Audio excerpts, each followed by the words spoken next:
Welcome. I'm Robin O'Connor, your Lake County Clerk. A few of the Lake County Clerk staff are joining me to thank you for serving as an election judge. We feel fortunate to have so many generous people like you who are willing to work such long hours so that our neighbors can vote in a legal and orderly election. The best way to ensure this outcome is to have all the judges work as a team. In this class, you will be introduced to Voter Services election judge procedures. For some of you, this may be new information, and for others, it will be a refresher. Although all the information we present is important, remember the following 6 concepts that are pertinent to the Voter Services judge's duties will greatly improve your site's chance of having an election that runs smoothly. First, make sure you follow the pre- and post-poll checklist that are provided to you at the voting site.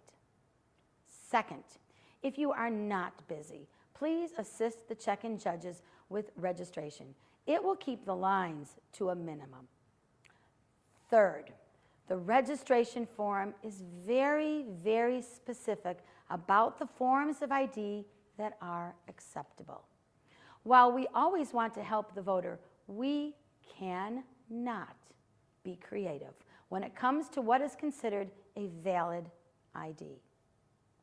Fourth, we always need a voter's signature on the registration application. Fifth, know the process for a provisional ballot. Always make sure you can explain to voters how they can avoid a provisional ballot. When voters have waited in a line, they often will opt to go home to get the proper identification or mail-in ballot for surrender, if you tell them that they can come directly back to Voters Services. Finally, if you are unsure about a procedure, never guess. Always refer to the manual, ask the site manager, or call the election day hotline. On election eve, the Voter Services judges will assist the ballot box judge in setting up the voting site. Locate the checklist and starting supplies delivered in the ballot box judge red bag. Supplies include the jetpack security pouch, voting site layout diagram, security ties, scissors, and double ePollbook password card. Position the Voter Services and check-in tables as indicated on the diagram. Open the jetpack pouch and remove the jetpack. Place the jetpack as shown on the diagram. Plug into the designated power source.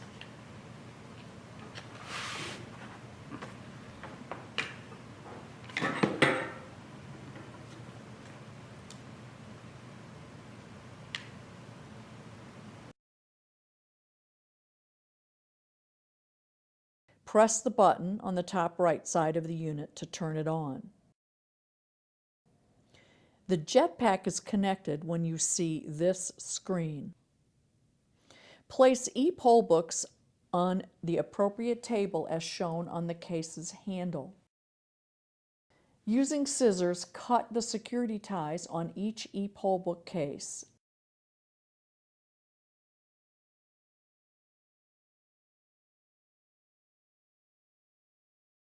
Unzip the case.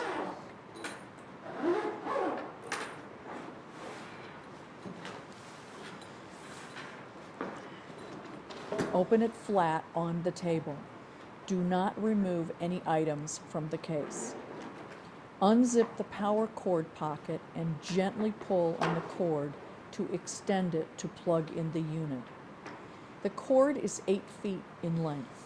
Pull out just enough to reach the power source that will be used. Lift each ePollbook screen. Press and hold the power button on the outside top left corner of the cover until the light on the top of the screen illuminates, indicating the unit is powered. Use the double password card to log onto every ePollbook. Leave check-in and voter services ePollbooks turned on for the entire time while assisting the ballot box judge with other setup tasks. The AutoMark is ballot marking equipment that allows voters with disabilities to mark their own ballot in private and without assistance. The AutoMark assembly instructions are located on the outside of the case. Test the identified outlet with a nightlight to confirm there is power. Assemble the stand, which is packed in its own box. Move the stand close to the tested outlet. With the help of a second person, open the black case containing the AutoMark. 2 judges should lift it out of the case and set it on the stand. Follow the instruction sheet to open the AutoMark's flaps and screen. Assemble Privacy Shield by inserting tabs into slots on Privacy Shield and install into grooves along the side of the stand. Leave the AutoMark key in the black case. Do not turn on the AutoMark. Set the wheelchair accessible voting booth near the voter services table. Assist the ballot box judge with other setup tasks. When voting site is complete and just before leaving for the evening, power down every ePollbook using the on-screen menu. Lower the screen. Carefully close the zipper case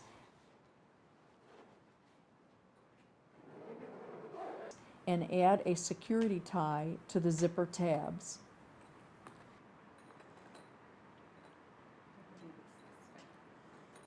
Power cords will remain plugged into the outlet. Leave the jetpack turned on overnight. Review the election eve steps on your checklist to ensure that all procedures are completed.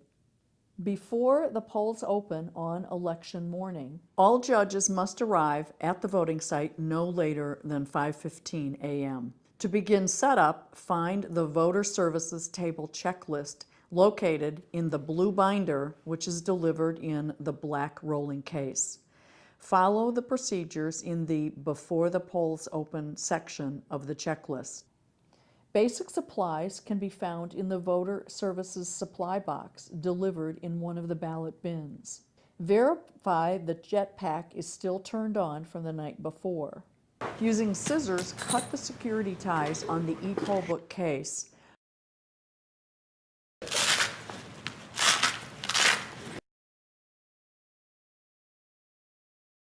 Unzip the case and open flat on the table. Do not remove any items from the case. For everyone's safety in the voting site, secure any power cords using yellow tape.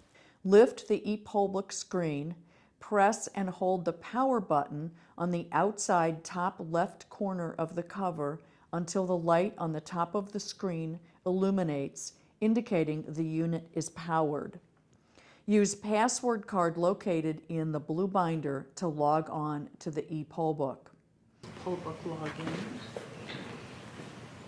Turn on the printer by pressing the center button until the unit chimes, indicating that it is operational. Now set up the blue provisional ballot case. Start by removing all the contents packed inside.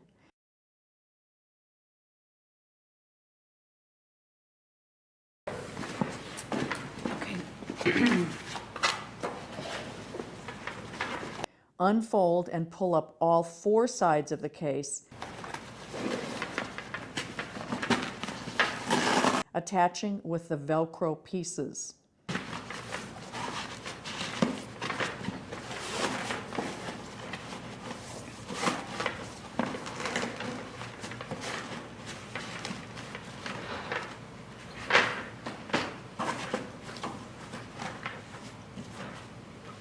Close the U-shaped zipper on the top of the case.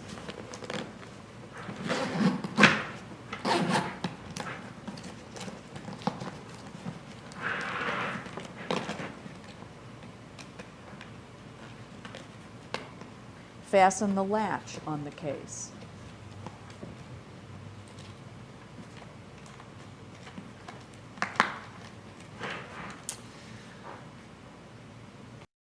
Locate the small white envelope with 2 red security locks delivered in the blue provisional bag. Secure the latch with one of the red security locks. Do not close the straight line zipper or lock the center ballot slot. Leave the other red security lock in the envelope for use after polls close. Store this in the Voter Services Judge envelope. The case is now ready for provisional ballots. Locate the white provisional ballot transfer case delivered by the ballot box judges on election morning. Inside the transfer case, you will find the provisional ballot packets. Each precinct has an outer shrink-wrap packet containing separate packets by precinct and ballot style with inventory labels affixed. Packets are also separated by party in a primary. Do not open until a provisional voter actually arrives. Ensure individual ballot packets are received for each precinct by comparing the packets to the inventory sheet in the lid of the provisional ballot transfer case. Complete the inventory sheet and give to your site manager.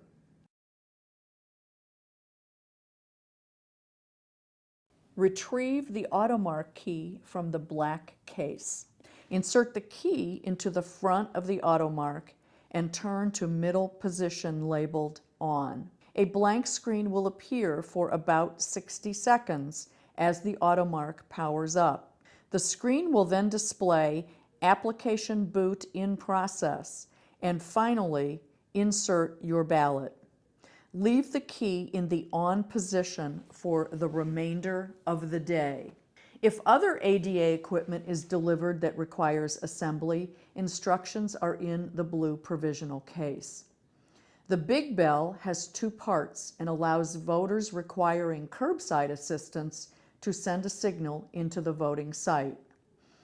Once assembled and tested, place the Big Bell stand with sign and button outside near the curb. Place the transmitter bell on the voter services table.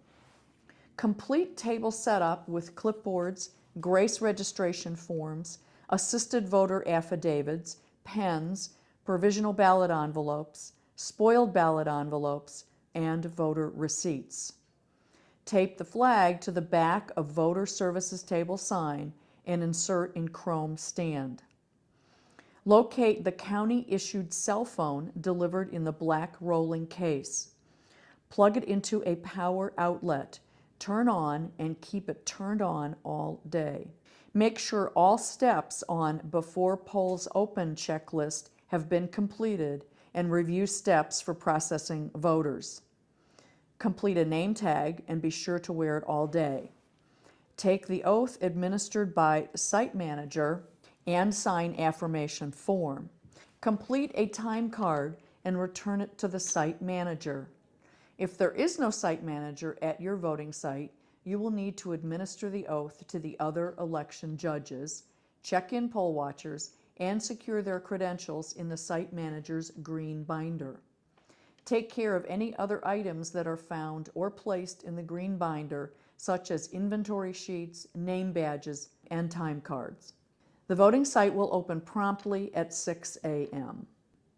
Continue your check-in judge training by watching Chapter 2, Processing a Voter.